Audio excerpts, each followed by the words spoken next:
And welcome again to Cottage Talk. I am Russ Goldman. Joining me right now is Tony Gold. We are the Gold Dust Twins. We are back for another transfer window show, and we're going to talk about the latest on Emile Smith Rowe. I was hoping, Tony, by the time we started the show that I'd be talking about a signing. Nothing is official yet because we have not seen anything come over from Fulham yet. Everything is pointing in that direction that he is going to be a Fulham player. It's just a matter of them making it official. And we're going to talk a lot about that.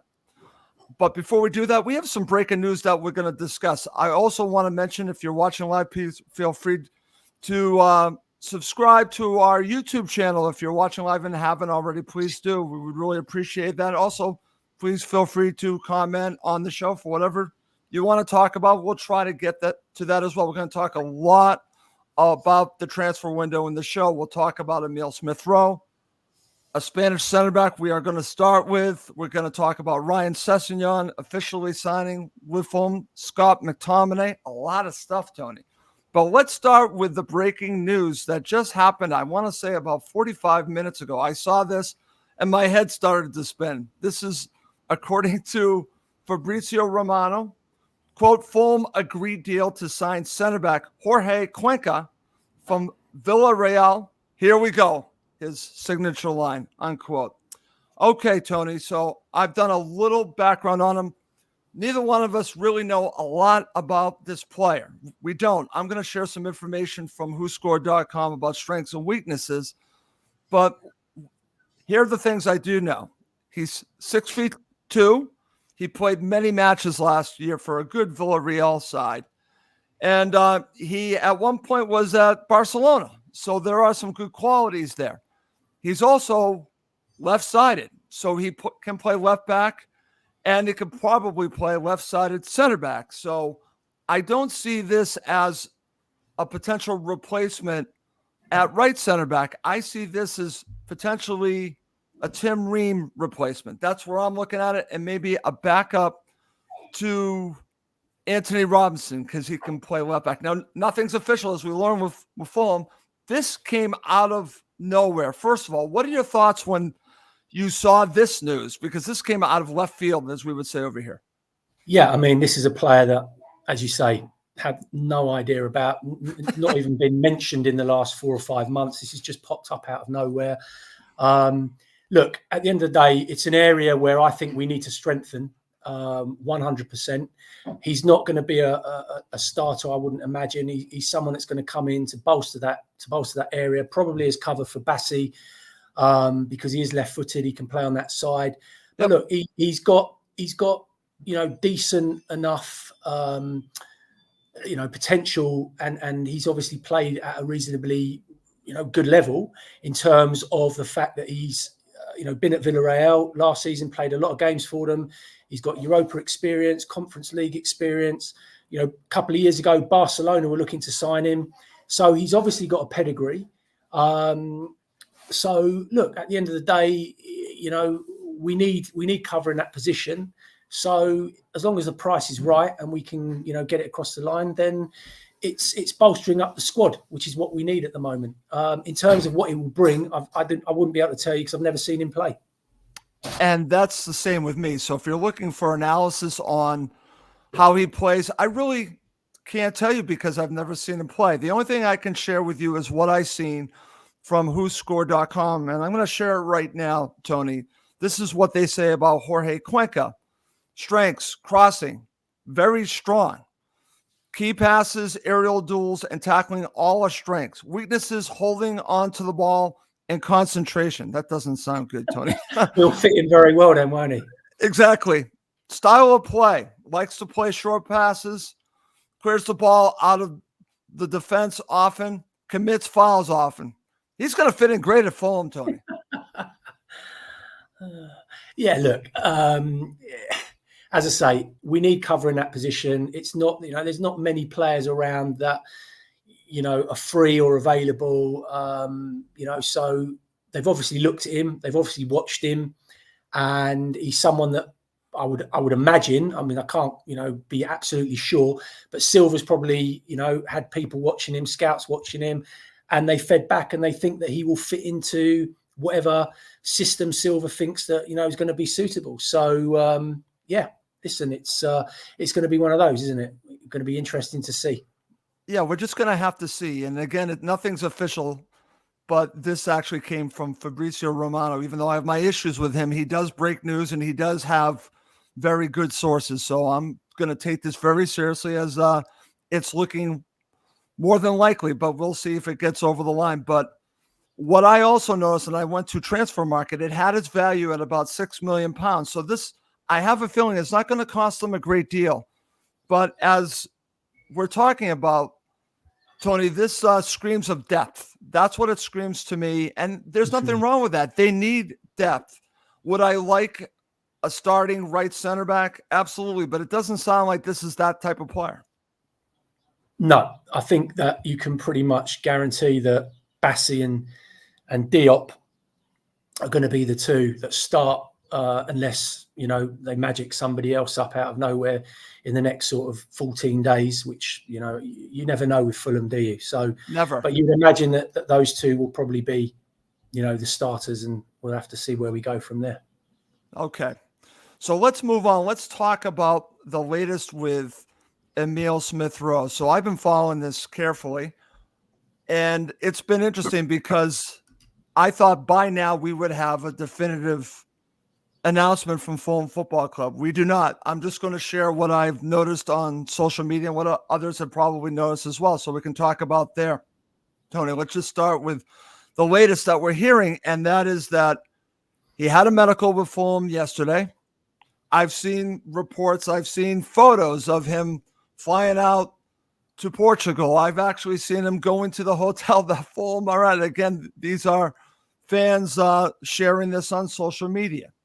So it all looks like he is going to be a Fulham player, Tony. So let's just start before we talk about ambition of Fulham, because I think this is an ambitious move.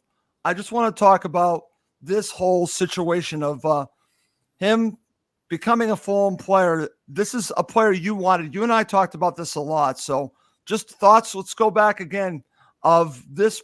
Looks like it's going to happen, Tony. Are you excited that it's going to happen? Yeah, very excited. I think I tweeted out a few weeks ago or last week that, if it all goes through and you get it over the line and he becomes a Fulham player and Silva gets to work with him and, gets the player that Arsenal had 2.5 years ago, then he will be one of the best signings in a Fulham shirt in the last 10 years. No question in my mind about that. And you've got to remember, Russ, he's still only 23 years old. So he's got his best years ahead of him. They're not behind him, they're ahead of him. So we could be seeing, he could become a fan favourite, very, very quickly if he gets his head down, shows the right attitude, doesn't come in all big time. Then I think that we've got a very special player coming across. And I think most Arsenal fans, actually, if you speak to them, they're quite gutted that he's going. But, he's one of those players that's playing in a very, very strong Arsenal side within that position. And I think that Arteta has changed the way that they play slightly. And maybe he just doesn't fit that tactical way that he sets up now with Odegaard and Rice and stuff like that. So, you know what? This is a great opportunity for him and a great opportunity for Fulham. I'm glad that you put it that way, that maybe he doesn't fit anymore, because I talked to an Arsenal supporter today at work, and that's what we were talking about. And where does he fit? We're going to get to that in just a minute, because there are a couple of places where he could play. But what's interesting, I've not seen one negative thing said about him from an Arsenal supporter.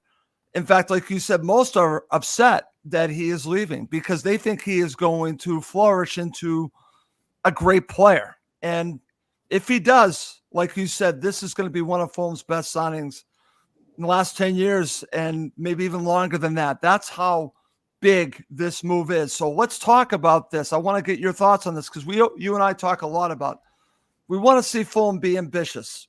Do you think this is a sign of ambition, Tony? Because they lose Paulinho, which hurts. It hurts. But everything that I was told by a source that this was their number one target. And if you can get your number one target, that to me, because you are looking to get better rather than just stay stagnant. You're looking to improve. And I think this player, who has a tremendous amount of flair, anyone that's watched him play knows this. He gets compared to Kevin De Bruyne. That should just tell you the type of player he could be. I'm not saying he's De Bruyne, but he gets that comparison. So do you think this is a sign of ambition, Tony?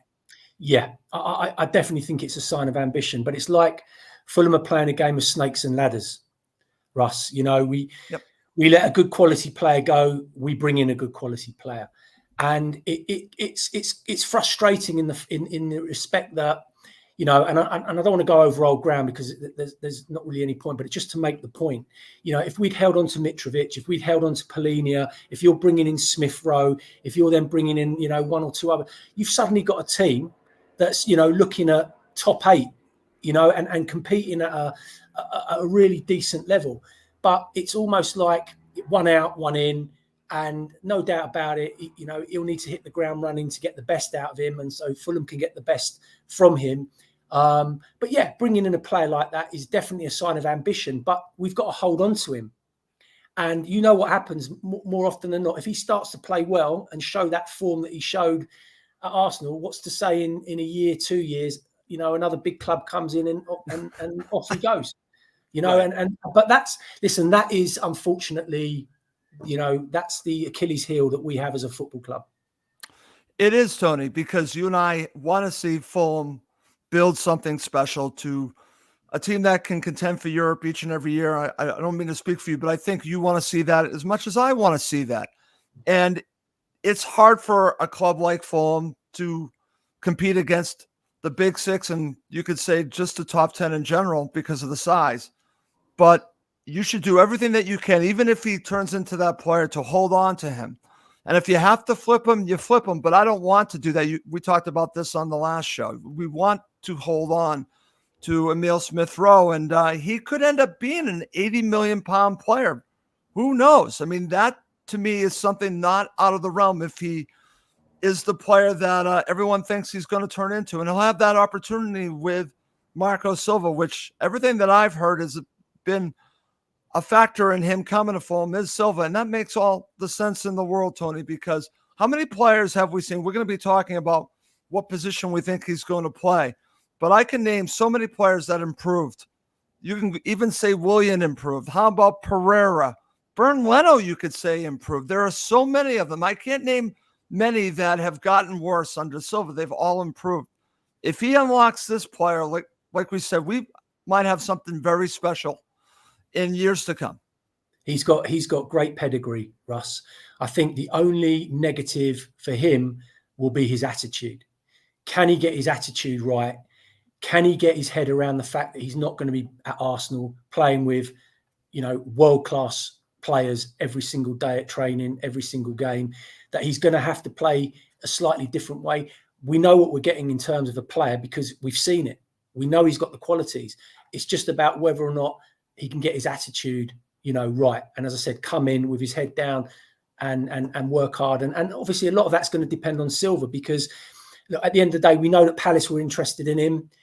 We know that Silva's been very instrumental in getting him to where he's at right now. So they've obviously spoken, you know, they've had conversations about how Silva wants to line up, where he fits in within that.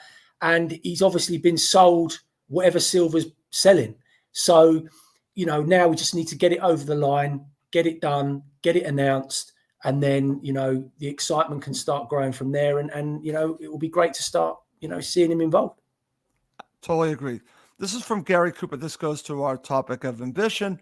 He says, only really sign of ambition if we hold on to him. And I think that goes to your point, Tony, because if you're just going to be a team that's just going to continue to turn over, if you're going to be Brighton and Hove Albion, there's nothing wrong with Brighton and Hove Albion. They've been very successful at what they're doing. But I truly believe eventually it catches up to you. It caught up to Leicester City. It caught up to Southampton. If you're going to continue, let your best players go, you can only replace them so many times. It does catch up. So it's going to hurt you eventually. Yes. Eventually it's going to hurt you because you can't keep doing that at 100%. Nothing's 100%. And I think Brighton have felt that last season. And I know that they're used as this wonderful model, and I've been against that Brighton model because I want to build something. I think that's a club that is trying to do it their way, but I don't think that's sustainable. I think the only way to be sustainable is to continue to build. You're going to have to spend money to do that, but I think you have to continue to improve. And Gary's right. A sign of ambition would be to hold on to Emile Smith Rowe in 2 seasons. I totally agree with that. Because if you're just going to sell him off, then you are Brighton Hove Albion, Tony. Yeah, look, it depends on what the contract is, what they agree. I think, 23 years old, you're looking at Fulham are going to tie him down for at least 4 years, at least. But, you and I both know that contracts mean jack diddly squat these days anyway. So I would imagine they'll put in a release clause in there, more than likely, maybe, which would imagine would escalate to quite a lot of money, just so that they can cover themselves and just have that, safety net. But I think Gary's right. I think at the end of the day, and we've had this discussion before about what do the Khans want Fulham Football Club to be? What is their long-term goal? Right. Is it just to be sustainable? Because I heard that from the beginning. I want this club to be sustainable. But I've also heard Mr. Khan, and I've said this several times. I saw an interview on NBC, him saying that he wants to compete with the top 6.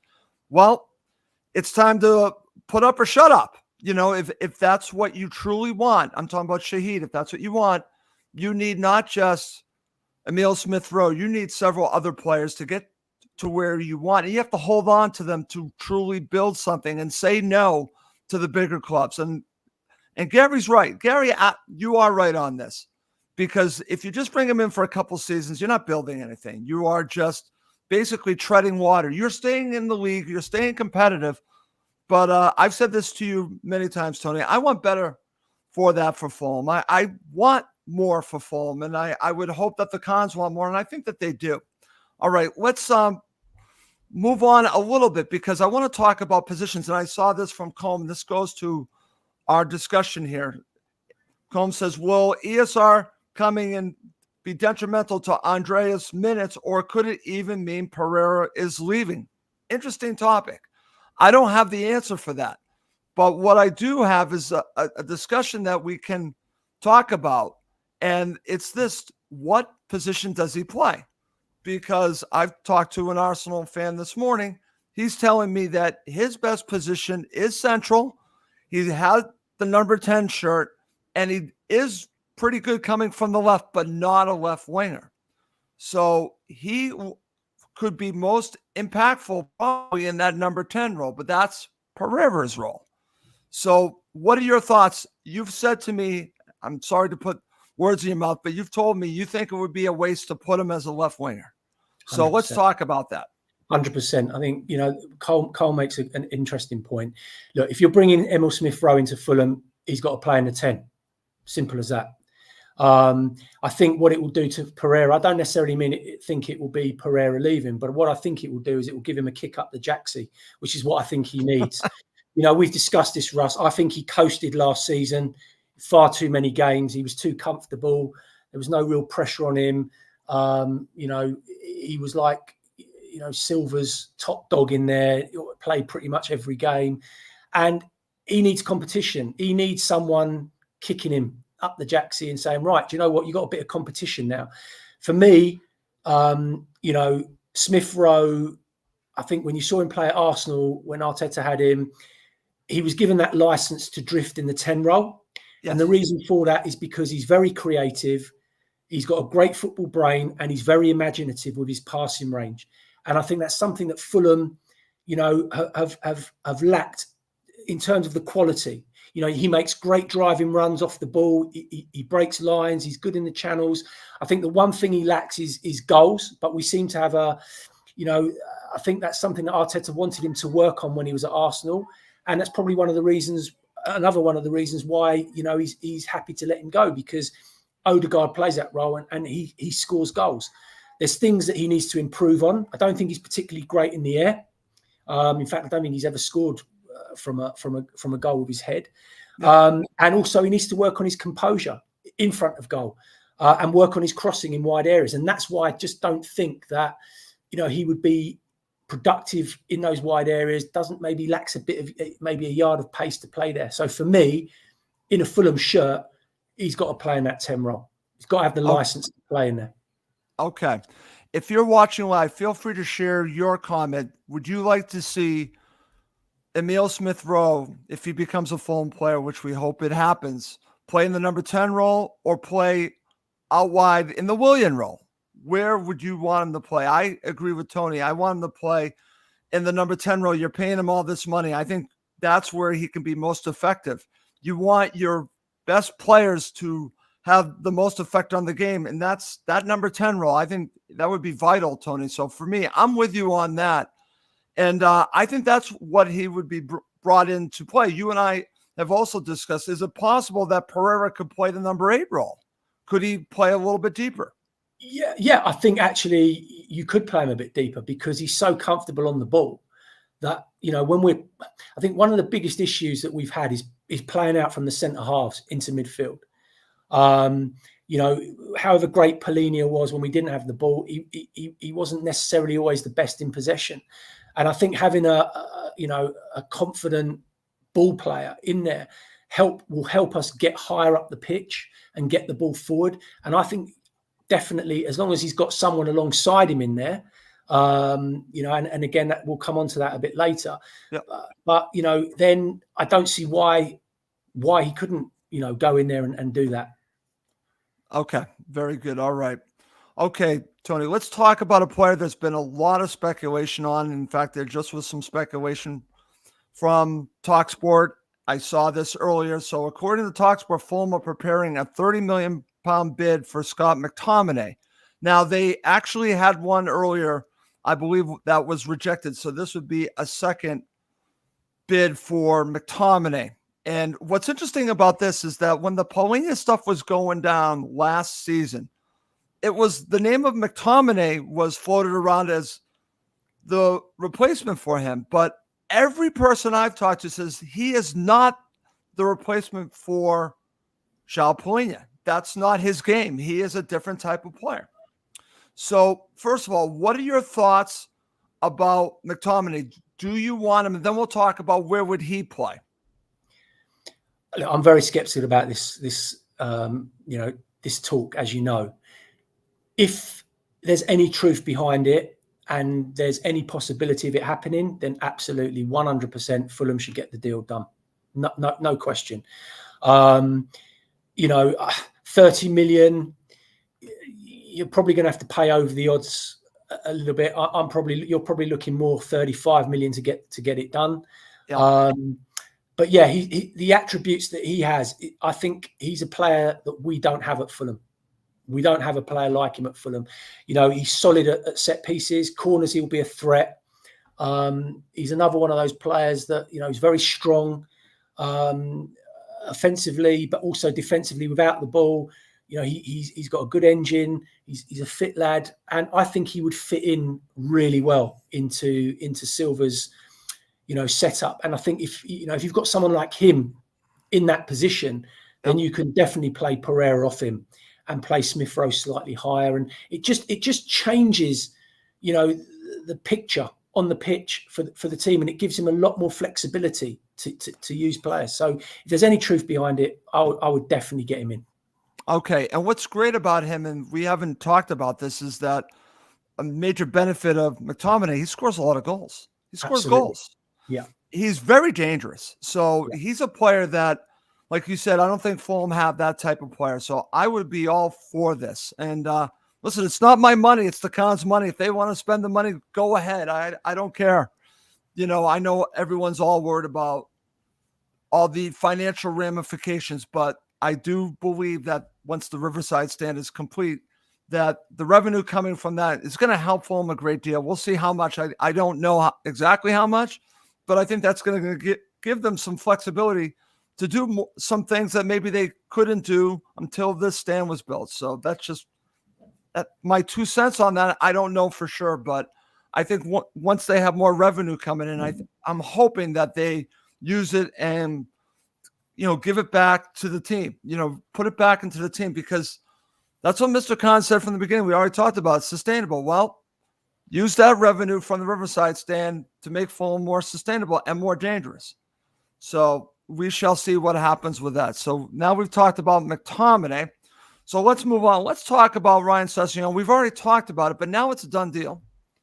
It's totally complete. And I've watched the video from Ryan. I actually watched the one that the club made about 7 years ago, which was interesting about his history with Fulham. And it just shows you how much the family was invested in the club and how much the club was invested in him. So can you come home again? I think you can. And I think, as we talked about on the last show, nothing to lose and everything to gain. Here's my question, though. Does he have a chance to start on the left? Listen, I'm first of all, I'm delighted for him because I think that he's had a really rough couple of years. Sometimes players take gambles in their career for obvious reasons. For Ryan, it didn't pay off at Tottenham for a lot of reasons, as we know. I think that depends on Ryan, Russ. I think it depends on how fit he can get himself, how motivated he is. We know what a player he is, or what he has been in the past. Whether he can rediscover that kind of form and do it in the Premier League, because again, we know that that's a big step up from the Championship. And yeah, listen, if Robinson has a couple of off games and has a dip in form, and as I say, Ryan's pushing him, then there's absolutely no reason why he can't push. But I don't think he'll start. Come the start of Manchester United. I think that he's more likely to be on the bench, and maybe that might be even too soon for him at the moment. But we'll wait and see. I think it's a great situation for him and the club. Like you said, he could back up. He could totally back up our left back. He could do that, but he could also potentially be the starter at left wing to play up front, Tony. So there are a lot of different things he can do. But as we're talking about, there's no bad things you could say about the move because it's not costing them a transfer fee, Tony. No. It's like found money. It's like, listen, he just decided to come, and that to me is a good thing. And I think he can come home, and I'll say it again. So I am glad that Ryan Sessegnon is back in the fold, and we'll see what happens. I'm just going to share a comment here. This is from Finn here. It says Ryan is a good signing, free and a backup to Robinson and Smith on the left. So yeah, now he is talking about Smith Rowe on the left. So we shall see. We shall see where he ends up playing. Okay. All right. Coming up next, Tony and I are going to visit again our discussion on Andre. Okay, Tony. So you and I have talked a lot about this. Now, what's interesting about the Andre situation, I really thought the Andre deal was going to happen. And there's been all these different reports coming from Brazil. In fact, I was in New York City with Dan Crawford from HamIan.com, and I actually jokingly asked him if he could fly to LA and pick up Emile Smith Rowe, and on his way back, go to Brazil and get Andre, because I want these players in-house. Especially, I want Andre. Now, I'm not going to lie to you. I've only seen highlights of Andre. I don't know how great this player is. I don't know if his game translate to the Premier League. I'll let the Fulham scouts, I'll give them the benefit of the doubt on that, right? I will definitely give them their chops on this because they would know better than myself. But what's frustrating here is this has been going for such a long period of time. And I think where we're at, if you go based on the speculation, Tony, they're haggling over £5 million, basically. That's where we are on this. The deal seems to have stalled, and it looks like Fulham are just going to wait this out a little bit. And I even saw reportedly that Fluminense had already found their replacement for Andre. They're ready to go, but they're playing hardball. So you have two sides playing hardball. And I've said this to you, and I want to give Tony Khan credit where credit is due with some of the moves that he's made. And I know a little bit about Tony's history, and I've talked to Tony when he was on the show, and knows that he's fairly close, him and his father, to the Kraft family here in the Boston area, and how they do business. It's kind of similar to how Fulham and the Jaguars do business. They do it very similarly. They like to win deals. They want to win the deal. They don't want to give in. And I think that's what's going on here, Tony, that Fluminense want more money and Fulham aren't budging. So what do? Do you wait it out to the end of the window? Do you risk another club coming in for him? What do you do? So I want to get your thoughts on this, because there's a big part of me that understands what the Cons are doing here because it's business, but I want the player in. I want players in. So as a fan, I don't want them to wait. I don't care about the £5 million, but it's not my money. It's their money. Yeah, look, the club have obviously, watched him quite extensively, and they feel that he fits, Silva's profile in terms of what he can bring. I think that there's two things behind this, Russ, and obviously we won't know the full facts because we're not involved in the negotiations and the chat and everything else. Look, if they're haggling over 5 million, then obviously that's going to come down to the Khan's pride, whether or not they're willing to push the boat out. As you say, it's not our money, it's their money, and they'll spend it however they feel, is the right place to do that. I would question whether or not Andre actually wants this move. I'm not convinced that he actually wants this move, because if he was that hell-bent on it, he would be putting pressure on Fluminense, on his agent, to get it over the line and get it done. And you don't hear anything from the player at all. Nothing. No, you don't. And that is a little bit concerning. But I want to share this comment because I saw this on social media. And Gary, I know that you mean Andre, says apparently Andre omitted for next Fluminense game. Fulham after up 25 million with 5 million add-ons. I have not heard they've done that, but if that's true, we'll see where that takes the situation. For me, if you're haggling over 5 million and you're doing it in add-ons, maybe that's the way to do this. I've not seen that, Gary. So thank you for sharing that. I don't know if you've seen it in any particular media outlet, but if that's the case, well, it's speculation. Well, I'd like to see what happens with that. But the contrary is my friend Chris here. He says, so long as there's not a queue of clubs chasing him, hold firm and see if a deal can be done. So I understand where he's coming from, but Chris, your club is one of the clubs that were looking at him, and you haven't pulled the trigger. That's Liverpool. Chris is a Liverpool supporter. So does it also give you one of the most drawn out, transfers in a long time? I mean, we've been linked with this player for such a long time. 18 months, I think it is. It's crazy. And so, I think Chris is right. You can hold firm, but for how long? As I say, I don't think the player is overly keen on wanting the deal. I think he wants a bigger move to a bigger club. I just get that impression, Russ. I just get that feeling. Because, I'm there with you. I think he wants to go to Liverpool. I think Liverpool pulled out, and I think he might have. Again, it's just based on the fact that he's not pushing this. So maybe I'm jumping to conclusions. Maybe we're jumping to conclusions that he wants a bigger club, but this hasn't gone down yet. So something's stopping it, and maybe it's just Fulham. But I'm going to share this. This is funny. This is from Fulham and Dayton. This is like Dwight Gale and Diego Forlan fiasco. Yeah. So, Dwight Gale thing just went on and on and on and on. I mean, that was just crazy. But I will share this because another situation has gone cold, because Fulham at one point were interested in Vinny Souza from Sheffield United. Then I saw him linked to one of the Italian sides that was getting close. Now, what's interesting about Souza, Tony, is that Souza is really a replacement for Paulinho. Andre really isn't. Andre would change how Fulham play.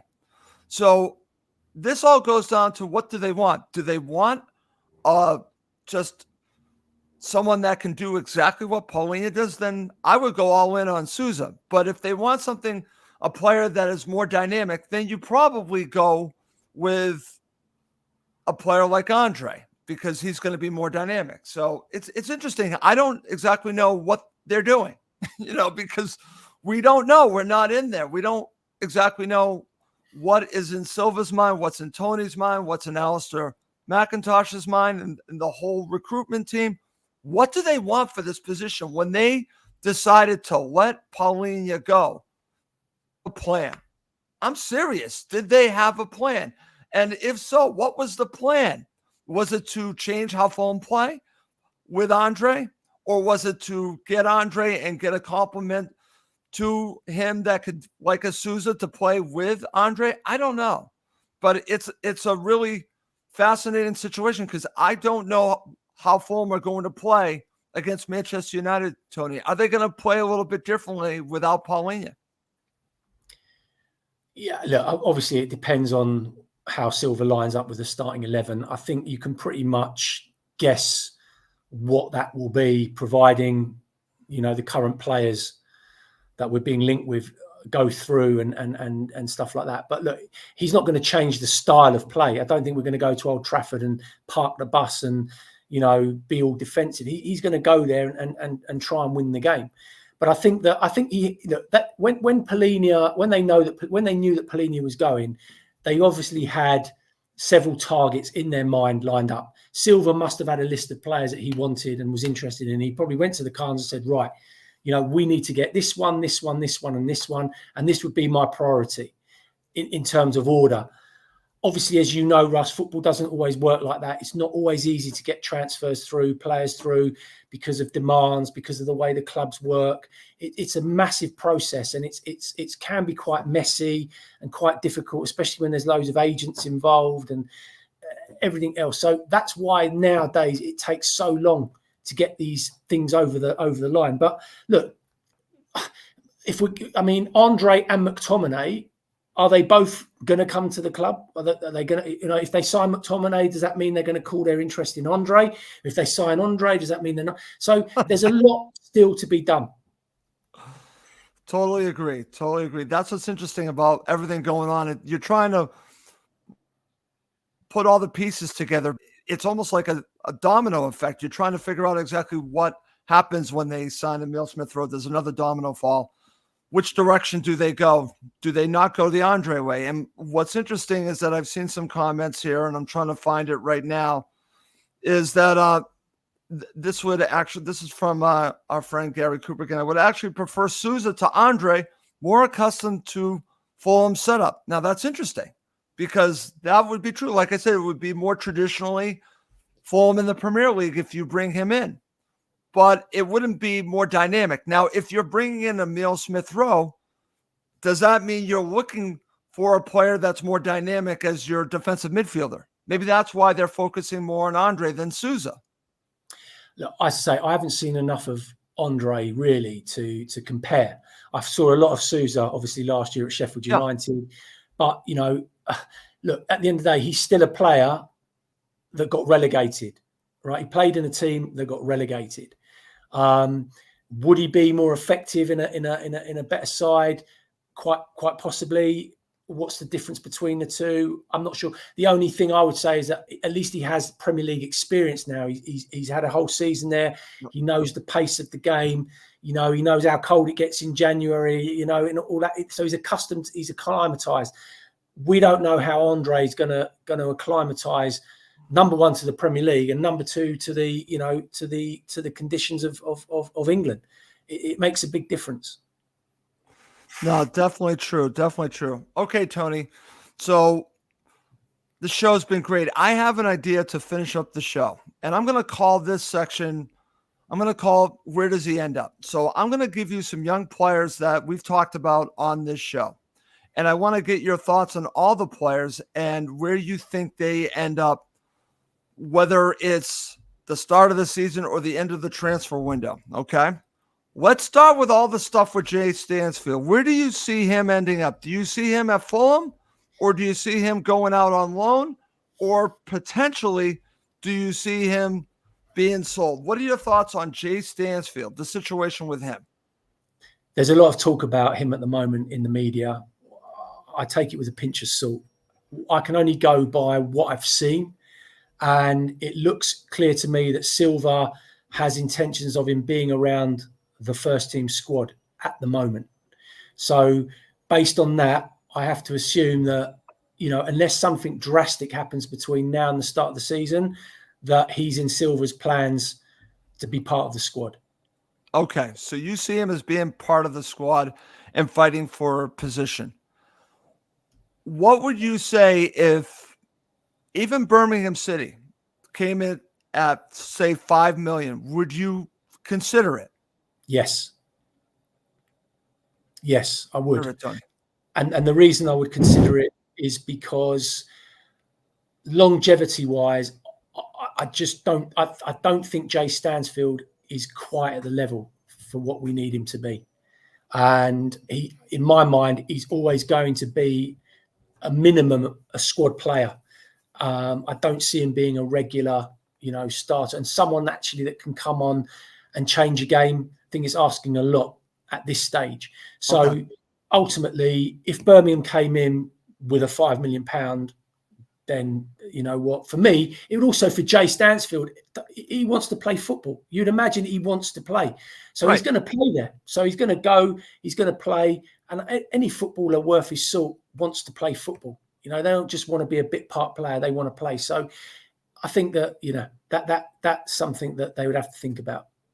Okay, very good. And I'm there with you. I've said to you off air that I would consider it. I've changed my mind on this. I've completely changed my mind because I think it's okay to sell players that aren't in your plans. What I would do, what I think Fulham are going to do is that they're going to have him in Portugal, see if he is ready to fit. If he's ready to fit and be part of the setup, then I agree with you, he stays. But there's also a chance to make a judgment on him one way or another. And if the judgment is he's not going to play with us, then I think it's only right for Jay and the club to look at options for him. And I would look to sell rather than to go out on loan, Tony. I'm going to explain why. Because I think if you put him out on loan, I think it doesn't do anything. It just delays the inevitable because it tells me he's going to be sold at some point. Why put this player through a loan situation unless there's a loan with an agreement to buy? Then that's fine. A loan with an agreement to buy, that's one thing. That's what I would do. But again, I think Jay Stansfield, I agree with you, will get the opportunity to stick with the first team. And if he's good enough, then he'll be with the first team this season. But that's why I wanted to go through this exercise of talking about these young players. The key fact here, Russ, before we move on to Tanton, is you know how long it's taken Muniz to fit into that role that Silva wants him to play. You've got to think, okay, if we're putting Stansfield in there, is he going to be able to play that role as effectively as you need him to? And I just don't think I just don't see it. I just don't see it. Okay, no worries there, my friend. All right, let's talk about a player you and I have talked off air a great deal about, Devin Tanton. Now, where do you see him ending up by the end of the summer transfer window? Do you see him at Fulham? Do you see him out on loan? Do you see him in the under 23s again? Where does he end up? This is a very simple one for me. If I was Silva, I would sell Tete and I'd get him in as a backup to Castagna and get him involved now. I think he's good enough. I think he's ready. He's a good young talent. I don't think he's any worse than Tete. So get him in. Let's get him involved, get him playing. So personally, if it was me, I'd have him in the squad right from the start and pushing him as giving Castagna, that sort of push. Okay, we've talked about this in a prior episode, and I'm all for this. I would be willing to sell Kenny Tete if Silva believes Tanton's ready. And because I think Devin Tanton is going to be the right back in a few seasons. I truly believe that. This is a kid that is beyond his years. He is ready to go, I believe. But if Marco doesn't want to sell Tete, then he'll go out on loan. But I still think he has a bright future and will be Fulham's right back in a couple of seasons. I think he's that good. And I believe this next player we've talked a lot about as well, Luke De Figueiredo's, I want a chance to be the starting right center back, Tony. So where do you see him? This is an interesting one because I think that he'll be in the mix. Could he go out on loan? Could he end up with the under 23s? Could he be sold? I doubt that one. So where do you see Luke de Figueroa's ending up by the end of the transfer window? Again, for me, I think he's our most exciting prospect. I think he's an excellent player. He's got a great football brain. He's one that I would definitely be involving this season. As I say, listen, Diop's got a lot of experience. You know, he's got a lot of Premier League experience behind him. But in terms of ability, I don't see him. You know, I don't see Luke de Figueroa anywhere a million miles away from Diop in that regard. In fact, I think he's technically stronger than Diop. But again, it always comes down to, you know how Silva is with young players, and he's not going to throw him in. There's no way he's going to throw him in. But personally, I would have him in the squad, around it. Again, pressing, pushing, training, all those things, and give him the opportunity. I want to see one or two of these youngsters this season given an opportunity. Totally agree. I'm there with you 100%. And I'm going to share this because Chris is a Liverpool supporter. He always does this. Russ, you might have to sell some young players that will end up at Liverpool at some point. Shut up, Chris. I don't want to talk about Liverpool anymore with our young players, okay? I love you, but stop doing that. It drives me nuts. Okay. So I'm there with you on Luke. I want Luke to have a chance to be the starting right center back. I think he's good enough. I've heard the argument that he's not tall enough, Tony. But I don't think you have to be super tall to be a center back. For me, it's an absolute nonsense. To have the ability. He has the ability. You and I have seen it. We know he has the ability. The question is, does Silva trust him enough to start him from the get-go? Probably not. He's probably going to go with Diop. But I think he'll be in the mix and be involved in the first team. I truly believe that. Now, here's one that is fascinating. Josh King. Now, what really hit me, Tony, is I'm on my way to New York City on the train, and I'm reading the reports from the behind closed doors match against Watford, and Josh King is all over this. He is all over this match report, the summary of the match. And it got me to think, because I've had others tell me, look out for Josh King. And I did my homework a little bit and read more about Josh King, watched more film on Josh King. And this screams of a special young talent. And I found it fascinating to Fulham gave him a good squad number, and they also put him on their social media. That's a statement to me. So what are your thoughts about this? We've not really had a chance to watch Josh King, but do you think he has a chance to be with the first team this season, or do you think he goes out on loan? Where do you think he ends up? Very talented boy, very talented footballer. Again, it's whether or not Silva believes that he can impact games from a technical perspective because of where the position he plays. He plays in midfield, Russ. Yeah. You know, and the way that we're set up, where would he fit within that system in terms of, you know, would Silva trust him to go in as a 10? Would he trust him to go in a little bit deeper? You know, what would you be asking him to do? There's no doubt about his ability, but it's just how he fits in with that. So for me, he's another one that, yes, you'd want in and around the squad, but he's also a player that needs games. These young players need to play. You can't just have them sitting on the bench all season. You know, they need to play in order to develop. So it would make sense to send him out, get experience, not necessarily in the Premier League, obviously, but even if it's in the Championship, to see how he develops and gets on in there. But yeah, again, you know, if you've got Tanton, De Figueroa's, you know, King in the squad, then you're developing the youth players, but also you've got, you know, a very strong collective. But I can't see Silva doing that. Just can't see it. It hasn't been in his makeup since he's been at Fulham. We're talking about Marco Silva. But why do you have an academy if you're not going to use the academy for your first team? And like you and I have talked about this, Josh King is a player that I think will end up playing with Fulham's first team. I actually think Tanton and De Figueroa's will as well. But the history has not been good under Marco Silva. And I was just thinking to myself, some of the players that we have let go. Just think of some of the players that we've let go, Tony, and really have gotten nothing for.